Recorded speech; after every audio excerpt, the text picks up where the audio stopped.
Boa noite, vamos seguir aqui no livro Estudos do livro de Levítico, de Mactosh.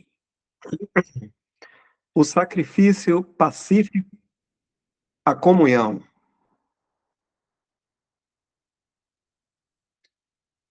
Quanto mais atentamente consideramos as ofertas, mais amplamente vemos que nenhum sacrifício apresenta um tipo completo de Cristo. É só comparando-as em conjunto que se pode obter uma ideia algo tanto exata. Cada oferta, como era de esperar, tem as suas próprias características. O sacrifício pacífico difere do holocausto em muitos pontos, e uma compreensão clara dos pontos em que qualquer figura difere das outras ajudar-nos a compreender o seu significado especial.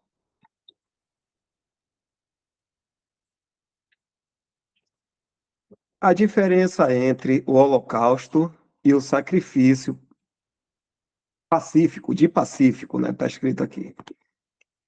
Assim, quando comparamos o sacrifício pacífico com o holocausto, descobrimos que o tríplice ato de esfolar, partir em pedaços e lavar a fressura e as pernas é inteiramente omitido.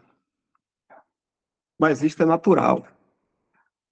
No holocausto, como temos notado, encontramos Cristo oferecendo-se a si mesmo a Deus e sendo aceito.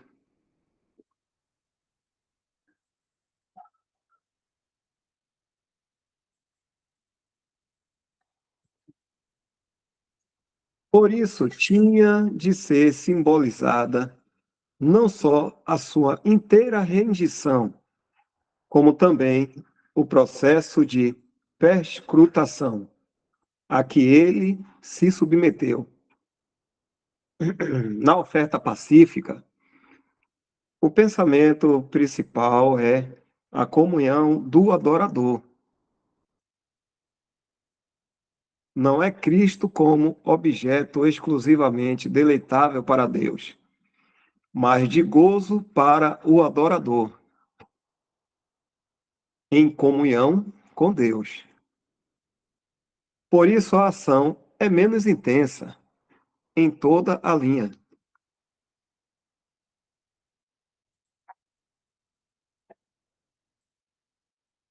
Nenhum coração, por muito elevado que seja o seu amor, pode, de modo algum, elevar-se à altura da dedicação de Cristo a Deus ou da aceitação de Cristo por Deus. Ninguém, senão o próprio Deus, podia anotar devidamente as pulsações do coração que batia no seio de Jesus. E, portanto, era necessário um símbolo para mostrar este aspecto da morte de Cristo, a saber, a sua perfeita dedicação a Deus na morte. Este símbolo temo-lo no Holocausto. A única oferta em que observamos a ação tríplice aqui acima nos referimos.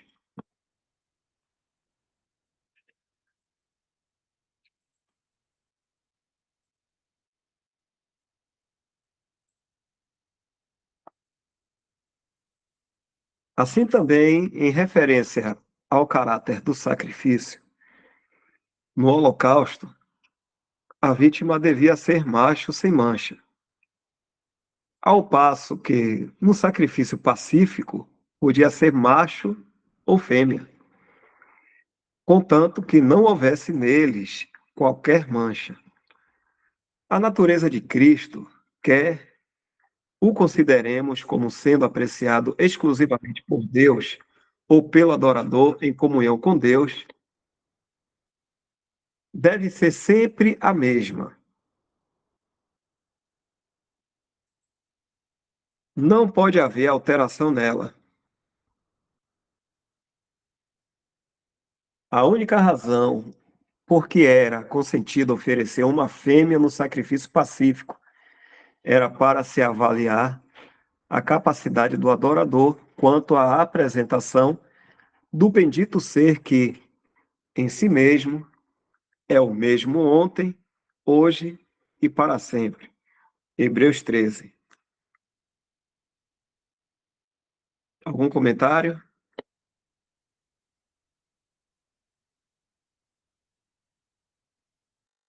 Ou também alguma pergunta a respeito do que estiver lendo?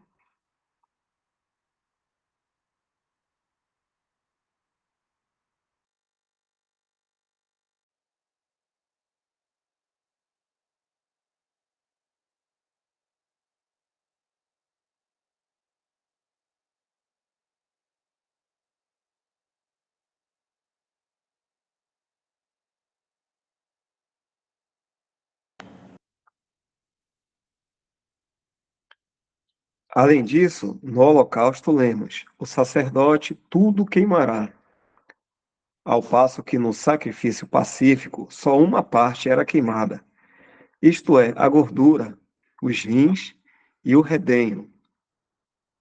Isso torna o caso muito simples. A porção mais excelente do sacrifício era posto sobre o altar de Deus. As entranhas, as ternas sensibilidades do bendito Jesus eram dedicadas a Deus como o único que podia perfeitamente apreciá-las. A Arão, a Arão e seus filhos alimentavam-se do peito e da espádua direita. Veja-se atentamente Levíticos 7, 28 a 36.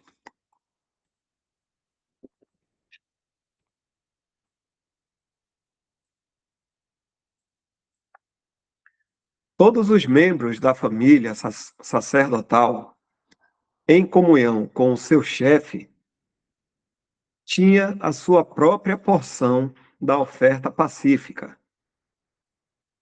E agora todos os verdadeiros crentes, constituídos pela graça sacerdotes, deixa eu ler de novo. E agora todos os verdadeiros crentes, constituídos pela graça sacerdotes para Deus, podem alimentar-se das afeições e da força da verdadeira oferta pacífica. Podem fruir a feliz certeza de terem o seu coração amantíssimo e o seu ombro poderoso para os confortar e suster continuamente. Esta é a porção de Arão e a porção de seus filhos, das ofertas queimadas do Senhor, no dia em que os apresentou para administrar o sacerdócio ao Senhor. O que o Senhor ordenou que lhes desse dentre os filhos de Israel no dia em que os ungiu, estatuto perpétuo, é pelas suas gerações. Levíticos 7, 35, 36.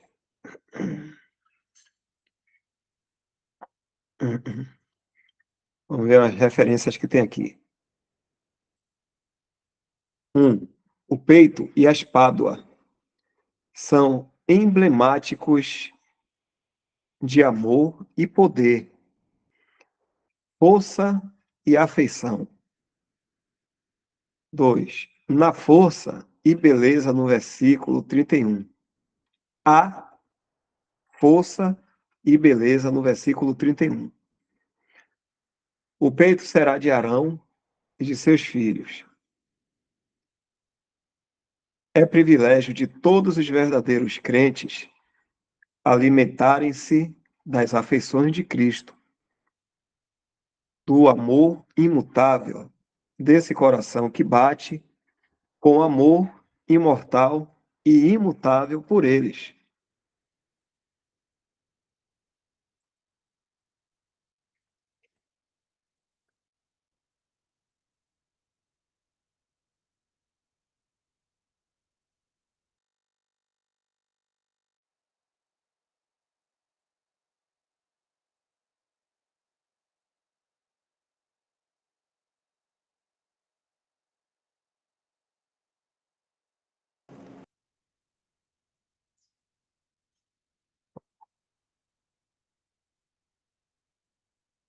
Uma porção comum entre Deus e os sacerdotes. São importantes todos estes pontos de diferença entre o holocausto e o sacrifício pacífico. E quando considerados em conjunto, mostram com grande clareza as duas ofertas perante a mente. No sacrifício pacífico, há mais alguma coisa do que a dedicação abstrata de Cristo à vontade de Deus. O adorador é apresentado não simplesmente como espectador, mas como participante, não apenas para observar, mas para se alimentar. Isto dá um caráter notável a esta oferta. Quando observo o Senhor Jesus no holocausto, vejo-o como aquele cujo coração foi consagrado ao objetivo de glorificar Deus e cumprir a sua vontade.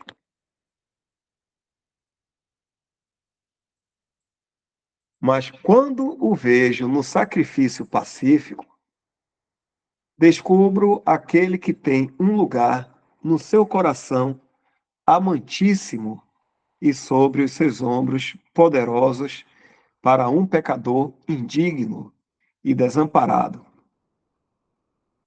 No holocausto, o peito, as pernas e as entranhas, a cabeça e a gordura, tudo era queimado em cima do altar. Tudo subia como um cheiro suave a Deus. Porém, no sacrifício pacífico, a própria porção que me convém é reservada para mim. E não tenho de alimentar-me daquilo que satisfaz a minha própria necessidade na solidão. De modo nenhum.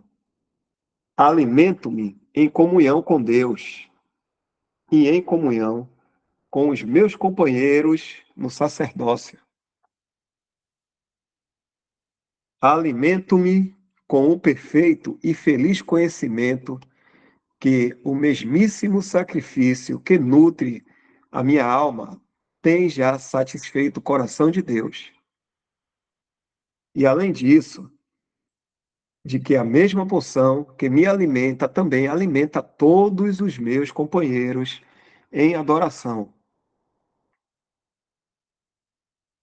A ordem da comunhão encontra-se aqui.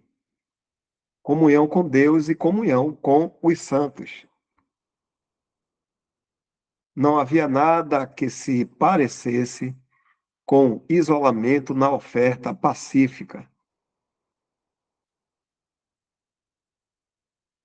Deus tinha a sua porção e a família sacerdotal tinha a sua.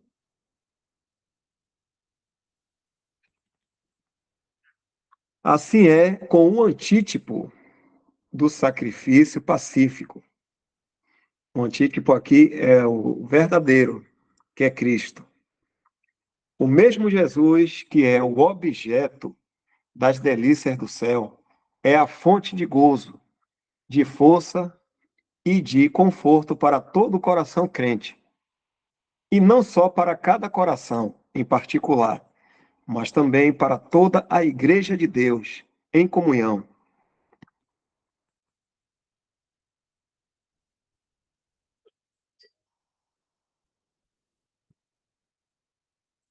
Deus, em sua infinita graça, tem dado ao seu povo o mesmo objetivo que ele tem. A nossa comunhão é com o Pai e com seu Filho Jesus Cristo. 1 João 1,3. É verdade que os nossos pensamentos acerca de Jesus nunca poderão chegar, nunca poderão chegar à altura dos pensamentos de Deus. A nossa apreciação de um tal objeto deve ficar sempre muito aquém da sua. E por isso, no símbolo, a casa de Arão não podia participar da gordura. Esse aquém aqui é porque fica lá atrás, né? A nossa apreciação do Senhor Jesus vai ficar muito lá atrás da apreciação que Deus tem pelo Senhor Jesus.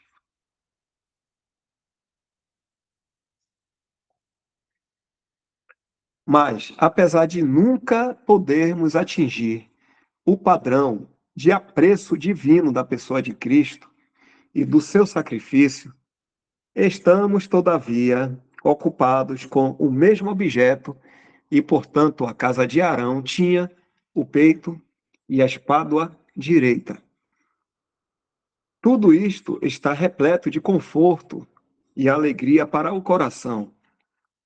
O Senhor Jesus Cristo, aquele que foi morto, mas vive para todo sempre, é agora o objeto exclusivo ante os olhos e pensamentos de Deus. E em graça perfeita, Deus deu-nos uma parte nesta mesma bendita e gloriosa pessoa.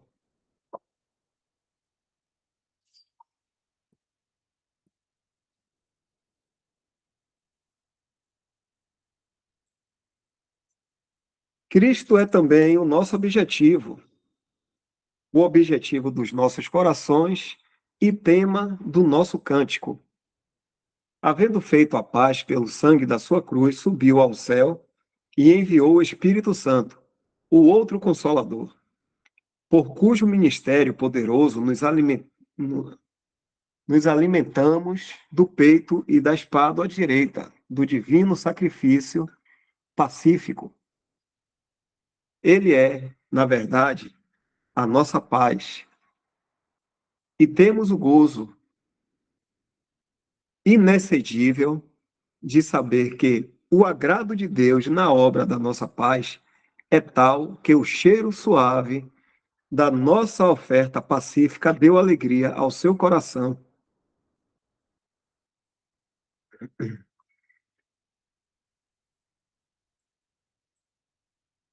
Este fato dá um encanto peculiar a este símbolo. Cristo, como holocausto, desperta a admiração dos nossos corações. Cristo, como sacrifício pacífico, estabelece a paz da consciência e satisfaz as múltiplas e profundas necessidades da alma. Os filhos de Arão podiam prostrar-se em redor do altar do holocausto. Podiam observar como a chama desse sacrifício subia para o Deus de Israel. Podiam ver o sacrifício reduzido a cinzas. Podiam, à vista de tudo isto, curvar as suas cabeças e adorar.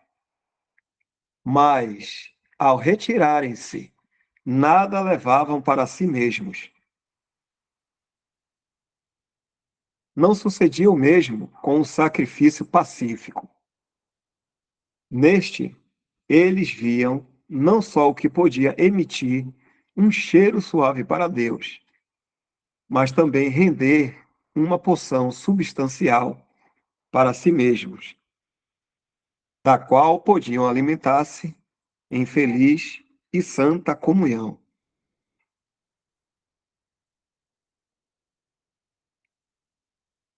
Dá uma pausa aqui.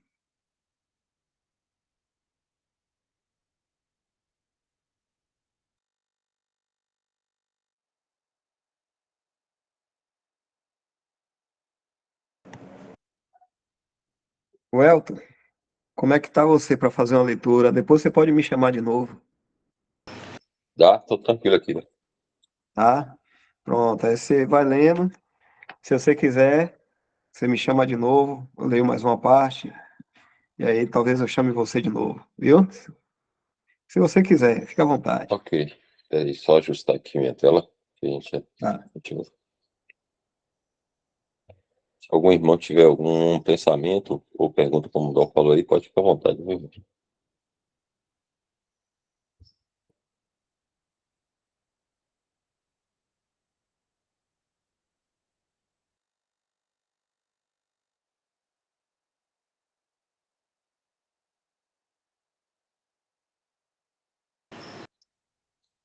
Então, vendo aqui, eu vou começar aqui. Esse ponto, o gozo da comunhão, né? Daqui, né, Dó? Isso. O gozo da comunhão. E certamente é motivo de grande alegria para todo o verdadeiro sacerdote saber, para empregar a linguagem do nosso símbolo, que Deus teve a sua parte antes de ele receber o peito e a espada. Este pensamento dá força e fervor, engrandecimento e alegria ao culto e à comunhão. Revela a graça maravilhosa daquele que nos deu o mesmo objetivo, o mesmo tema e a mesma alegria que ele tem. Nada inferior, nada menos do que isto podia satisfazê-lo. O Pai quer que o pródigo se alimente do bezerro cevado, em comunhão consigo. Não lhe dá um lugar inferior à sua própria mesa, nem qualquer outra porção, senão aquela de que ele próprio se alimenta. A linguagem do sacrifício é esta, abre aspas, era justo alegrarmos-nos e folgarmos, comamos e alegremos. Tal é a preciosa graça de Deus. Sem dúvida, temos motivos para nos alegrarmos, pois participamos de uma tal graça. Porém, quando podemos ouvir o bendito Deus dizer, comamos e alegramos, dos nossos corações devia brotar uma corrente contínua de louvores e ações de graças. O gozo de Deus na salvação de pecadores e o seu gozo na comunhão dos santos podem muito bem despertar a admiração dos homens e dos anjos por toda a eternidade.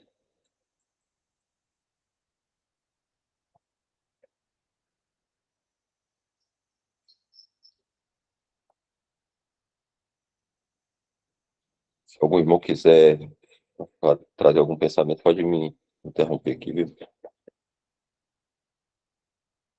O próximo agora é a diferença entre a oferta de manjares e o sacrifício pacífico. Tive lá o holocausto, né? E o sacrifício pacífico, agora a oferta de manjares e o sacrifício pacífico.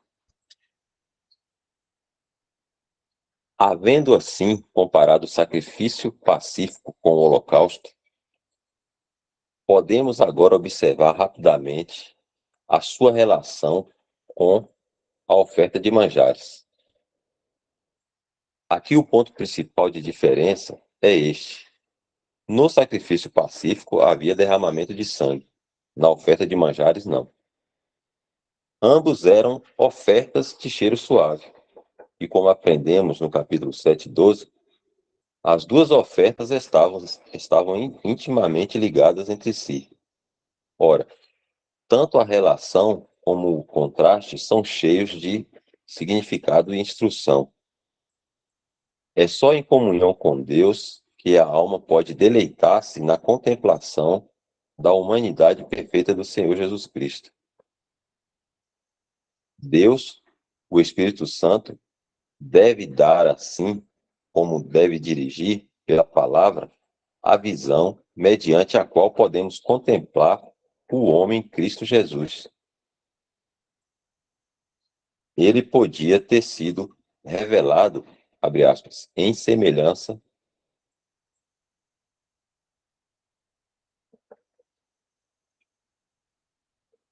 da carne do pecado. Podia ter vivido e laborado na terra. Podia ter brilhado entre as trevas deste mundo, em todo o fulgor celestial e beleza inerente à sua pessoa. Podia ter passado rapidamente, como um astro brilhante, através do horizonte deste mundo, e durante todo o tempo ter permanecido fora do alcance da visão do pecador. O homem não podia sentir o gozo profundo de comunhão com tudo isso, simplesmente porque não havia base para esta comunhão. O sacrifício pacífico, a base indispensável, está inteira e claramente estabelecida.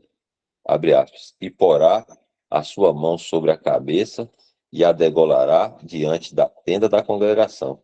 E os filhos de Arão espargirão o sangue sobre o altar em redor. Versículo 2. Temos aqui o que a oferta de manjares não proporciona, quer dizer, um fundamento sólido para a comunhão do adorador com toda a plenitude, preciosidade e beleza de Cristo, tanto quanto ele, pela energia do Espírito Santo, é capaz de penetrar. Para ter comunhão com Deus, devemos estar na luz. E como podemos estar nela? Só com base nesta preciosa declaração, abre aspas, o sangue de Cristo, seu Filho, nos purifica de todo pecado. 1 João 1,7. Quanto mais permanecermos na luz, mais profunda será a nossa compreensão de tudo que seja contrário a essa luz. E mais profundo também será o sentimento do valor desse sangue que nos dá o direito de estarmos na luz. Quanto mais perto andarmos de Deus, mais conheceremos as riquezas insondáveis de Cristo.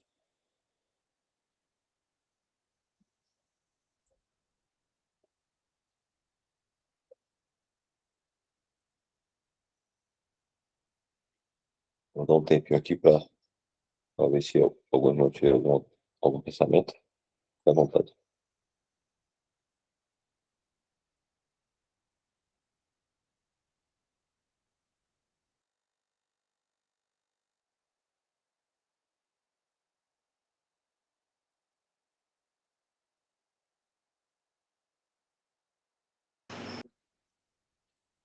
Vamos lá. O precioso exemplo do filho pródigo, ou perdido. Pródigo significa perdido. É absolutamente necessário conhecer a verdade de que estamos na presença de Deus somente como participantes da vida divina e beneficiando da justiça divina. O pai só pode ter o pródigo à sua mesa vestido com o melhor vestido e em toda a integridade daquele parentesco em que o via. Tivesse o pródigo conservado os seus andrajos ou sido admitido como um dos servos da casa, e nós nunca teríamos ouvido essas gloriosas palavras: comamos e alegramos-nos, porque este meu filho estava morto e reviveu, tinha se perdido e foi achado. Assim acontece com todos os verdadeiros crentes. A sua velha natureza não é reconhecida como existente diante de Deus. Ele, Deus no caso, considera morta. Acho que é. E assim eles a deviam considerar. Esta morta para Deus, morta para a fé, deve ser mantida no lugar de morte. Não é melhorando a nossa velha natureza que chegamos à presença divina, mas como possuidores de uma nova natureza. Não foi remendando os trapos da sua condição anterior que o pródigo obteve um lugar à mesa do Pai, mas por ter sido vestido com um vestido que nunca havia visto ou pensado. Não trouxe este vestido da terra longínqua, nem o obteve de caminho, mas o Pai tinha-o para ele em casa. O pródigo não o fez nem ajudou a fazê-lo, mas o pai adquiriu para ele e alegrou-se por o vestir, por o ver vestido com ele. Foi assim que se assentaram à mesa para se alimentarem em feliz comunhão do bezerro cevado.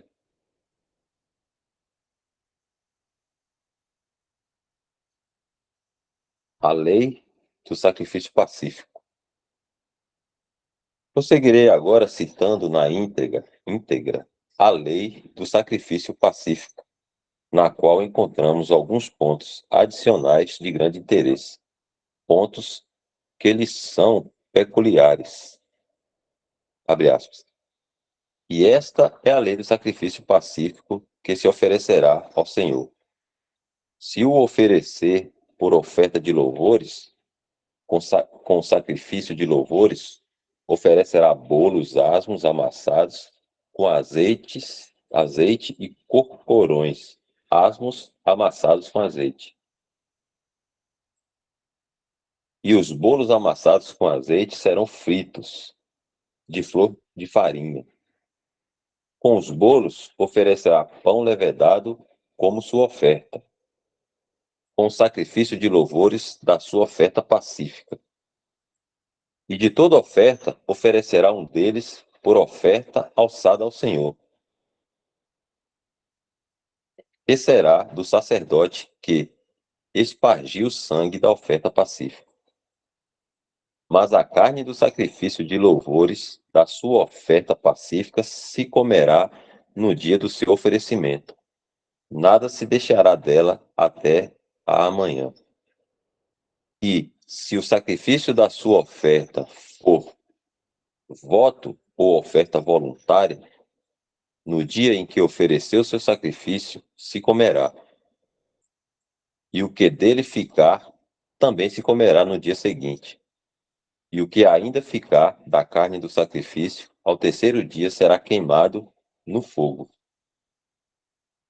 Porque se da carne do seu sacrifício pacífico se comer ao terceiro dia, aquele que a ofereceu não será aceito, nem lhe será imputado, coisa abominável será. E a pessoa que comer, dela levará a sua iniquidade. E a carne que tocar alguma coisa imunda, não se comerá, com fogo será queimada, mas da outra, é, come, come, como é que é? Come qualquer que estiver limpo, comerá dela. Deixa eu repetir aqui só um minuto. Deixa eu voltar um pouquinho aqui.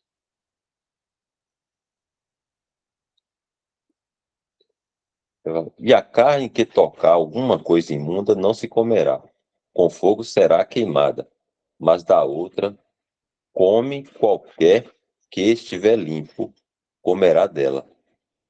Se alguma pessoa comer a carne do sacrifício pacífico, que é do Senhor, tendo ela sobre si a sua imundícia, aquela pessoa será extirpada dos seus povos.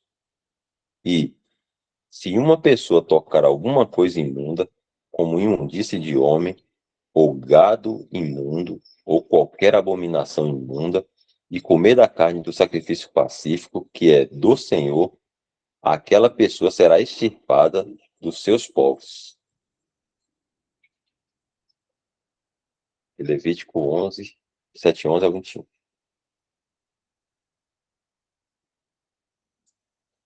Distinção entre pecado na carne e pecado na consciência.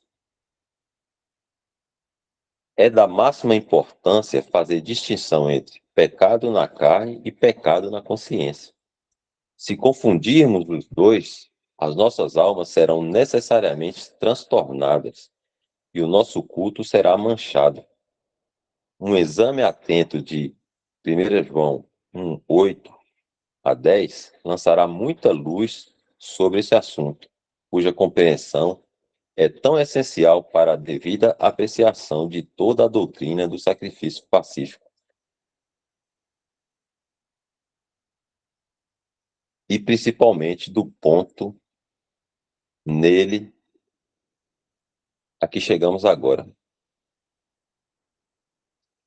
Não sei se o irmão vai citar o versículo lá de João, senão talvez a gente pode dar uma olhada lá daqui a pouco, vamos ver. Continuar um pouquinho aqui. Ninguém terá uma noção tão exata do pecado no íntimo como o homem que anda na luz. Abre aspas. Se dissermos que não temos pecado, enganamo-nos a nós mesmos, e não há verdade em nós. No versículo precedente, lemos que, abre aspas, o sangue de Jesus Cristo, seu Filho, nos purifica de todo pecado. Aqui, a distinção entre o pecado em nós e o pecado sobre nós está claramente estabelecida.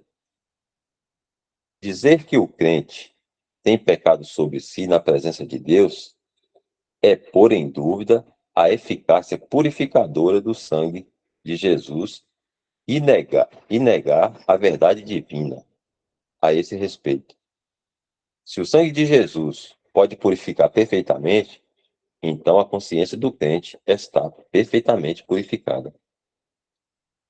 É assim que a palavra de Deus põe a questão.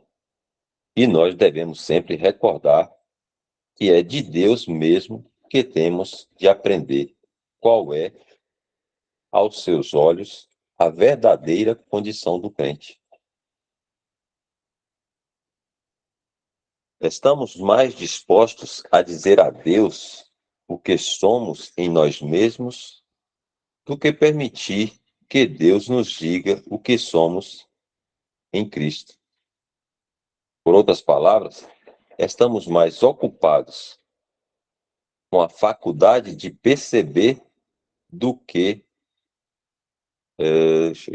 com a revelação que Deus. Só um minuto. Por outras palavras, estamos mais ocupados com a faculdade de perceber do que com a revelação que Deus nos dá de si mesmo.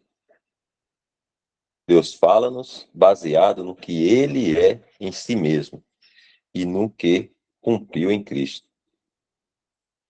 Tal é a natureza e o caráter da sua revelação, da qual a fé toma posse e assim enche a alma de perfeita paz. A revelação de Deus é uma coisa, a minha percepção é outra muito diferente.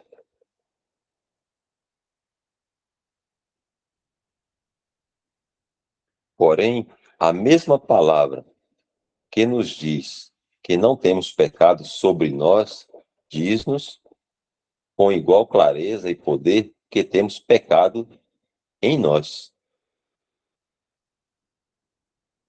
Abre aspas. Se dissermos que não temos pecado, enganamos-nos a nós mesmos e não há verdade em nós.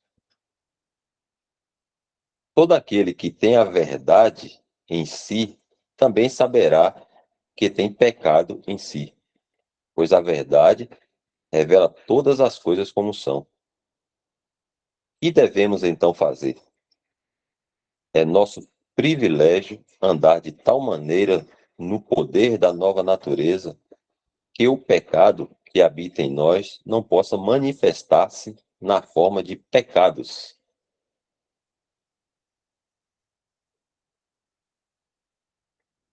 a posição do cristão é de vitória e liberdade.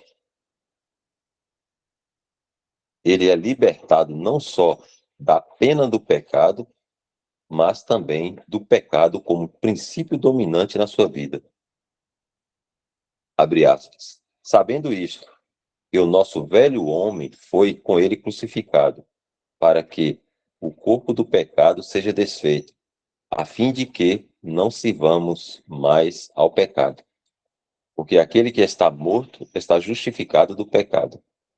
Não reine, portanto, o pecado em vosso corpo mortal, para lhe obedeceres em suas concupiscências.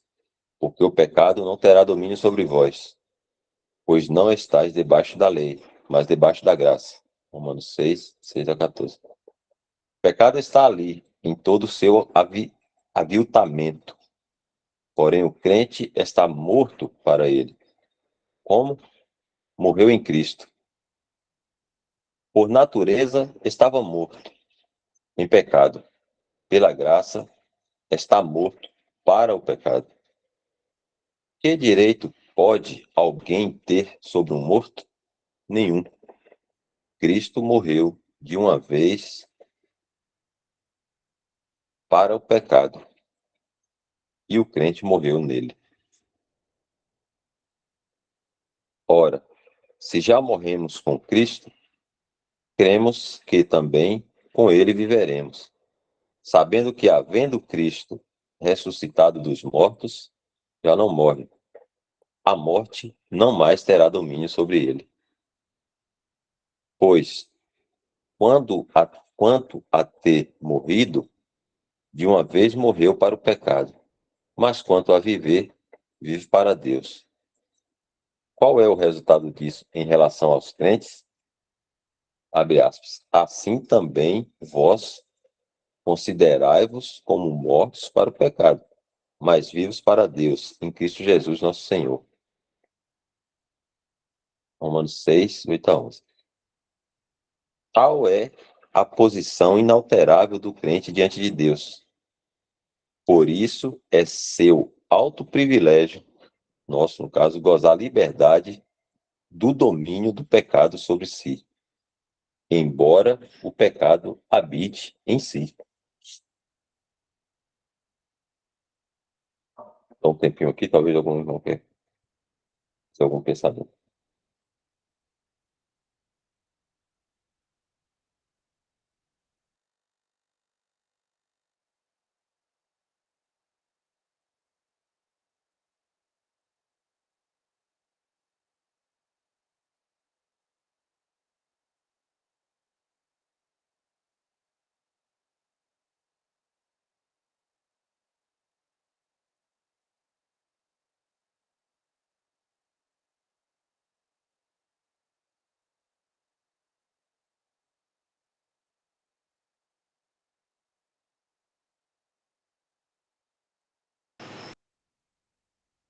Vamos continuar. A confissão dos pecados. Mas, abre aspas, se alguém pecar, o que deve fazer? O apóstolo inspirado dá uma resposta clara e bendita. Abre aspas, se confessarmos os nossos pecados, ele é fiel e justo para nos perdoar os pecados e nos purificar de toda injustiça. 1 João 1,9. Confissão é a maneira de manter a consciência livre. O apóstolo não diz se orarmos por perdão. Ele é benigno e misericordioso para nos perdoar. Sem dúvida, é sempre um alívio para qualquer filho fazer chegar aos ouvidos do pai as suas necessidades, contar-lhe as suas fraquezas, confessar-lhe a sua loucura, defeitos e faltas. Tudo isso é muito verdade. E, além disso, é igualmente verdade que o nosso Pai é terno e misericordioso para atender os seus filhos em todas as suas fraquezas e ignorâncias. Porém, apesar de tudo isso ser verdade, o Espírito Santo declara, por intermédio do apóstolo, que, abre aspas, se confessarmos os nossos pecados, Deus é fiel e justo para nos perdoar. Portanto, a confissão é o método divino. Um cristão que tenha errado em pensamento, palavras ou ação pode orar pedindo perdão durante dias e meses e não ter a certeza, segundo 1 João 9, de ter sido perdoado. Ao passo que, no momento em que verdadeiramente confessar o seu pecado diante de Deus, é simplesmente uma questão de fé, saber que está perdoado e perfeitamente purificado. Mais uma paradinha aqui, só para dar um espaço aí para os irmãos, se quiserem comentar.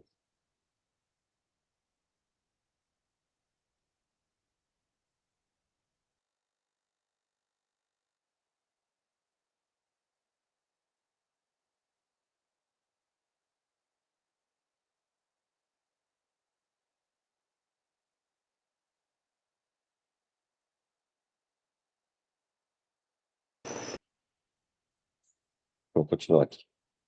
A diferença entre pedir perdão e confessar os pecados.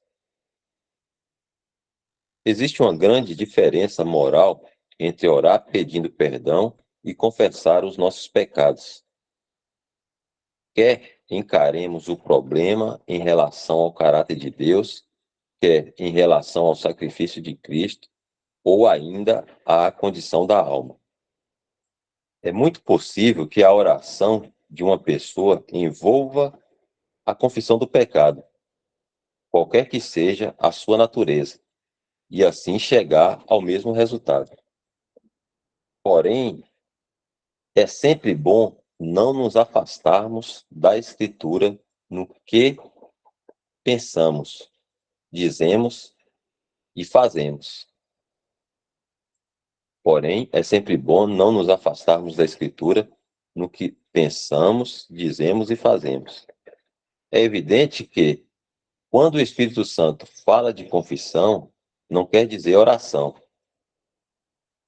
E é também evidente que ele sabe que existem elementos morais na confissão e que dela resultam efeitos práticos que não pertencem à oração. De fato, descobrimos a miúde que o ato de importunar Deus com o pedido do perdão dos pecados revela ignorância a respeito da forma como Deus se revelou na pessoa e obra de Cristo. Acerca da relação em que o sacrifício de Cristo colocou o crente e quanto ao modo divino de alijar a consciência do fardo do pecado e de a purificar da mancha do pecado. A gente fala aqui dessa ignorância, né, a respeito dessas coisas. Revela ignorância a respeito da forma como Deus se revelou na pessoa e obra de Cristo, acerca da relação em que o sacrifício de Cristo colocou o crente e quanto ao modo divino de alijar a consciência do fardo do pecado e a purificar da mancha do pecado. Deus ficou perfeitamente satisfeito quanto aos pecados do crente na cruz. Na cruz foi feita completa expiação por isso. Completa expiação por todo o pecado na natureza do crente e na sua consciência. Por isso, Deus não necessita ainda de mais propiciação. Não precisa de qualquer coisa mais para despertar o seu coração pelo crente. Não precisamos de lhe suplicar que seja fiel e justo, pois a sua fidelidade e justiça foram gloriosamente patenteadas, justificadas e satisfeitas na morte de Cristo. Os nossos pecados nunca poderão vir à presença de Deus, visto que Cristo, que os levou todos e os tirou, está ali, no caso, na presença de Deus, sem pecado, claro. Contudo, se pecamos, a consciência deve senti-lo, sim, o Espírito Santo far-nos-á senti-lo. Não pode deixar passar um simples pensamento vão sem ser julgado. Então, o nosso pecado abriu caminho para a presença de Deus? Terá encontrado lugar na luz pura do santuário? Deus nos livre.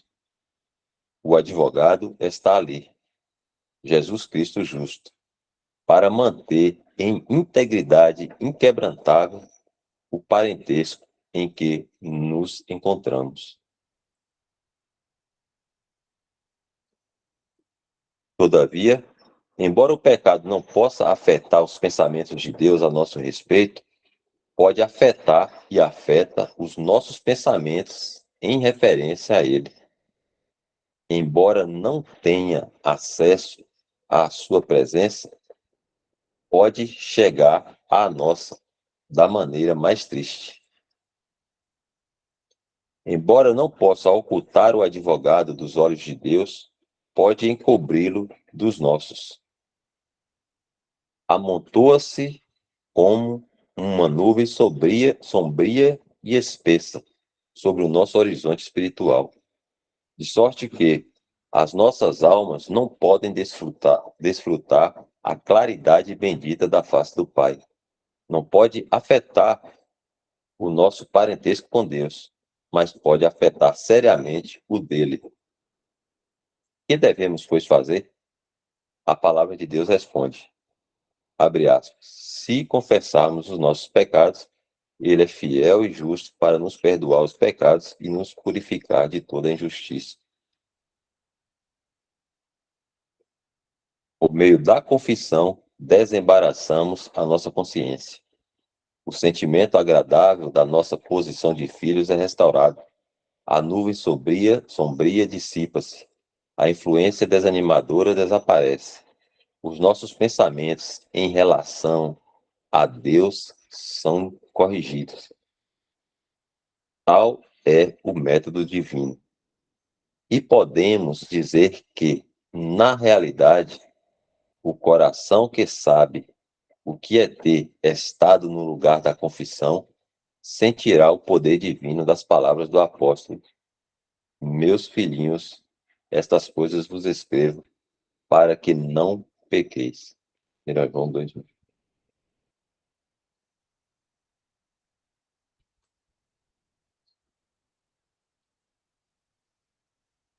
Aí tem uma nota que fala assim: o leitor deve lembrar-se que o assunto tratado no texto deixa inteiramente por considerar uma verdade muito importante e prática ensinada em João 14, 21, 28, a saber, o amor particular do Pai para com o Filho, obediente, e a comunhão especial de tal Filho com o Pai e o Filho. Que esta verdade seja gravada em nossos corações pela pena de Deus, Espírito Santo.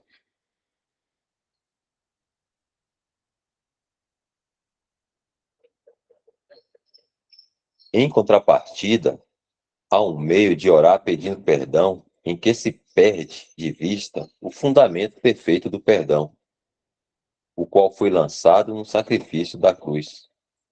Se Deus perdoa pecados, tem de ser fiel e justo ao perdoar. Mas é evidente que as nossas orações, por mais sinceras e fervorosas que sejam, nunca poderiam constituir a base da fidelidade e justiça de Deus para perdoar os nossos pecados. Nada, salvo a obra da cruz, podia conseguir isto. Ali, a fidelidade e a justiça de Deus foram plenamente estabelecidas.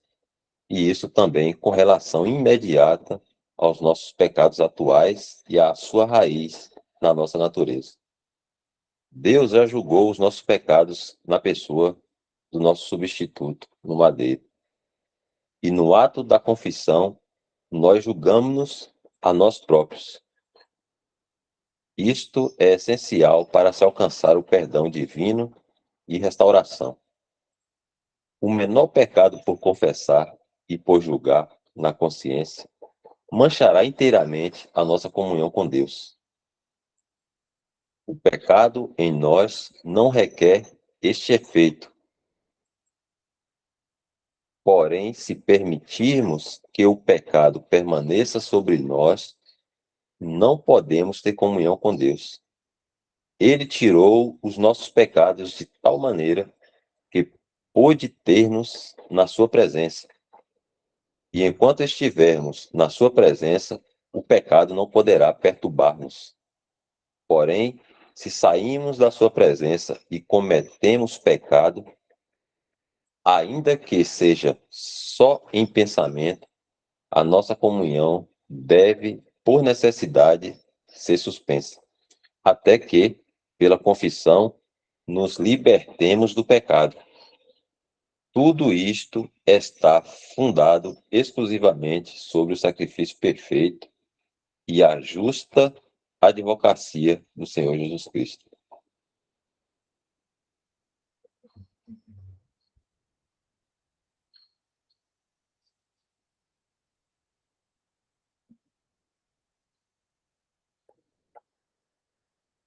Irmãos, querem parar aqui? São 9h30 ou continua mais um pouco? Então eu acredito que dá para dar uma paradinha e deixar para a próxima semana. O que é que Ok. os irmãos pensam?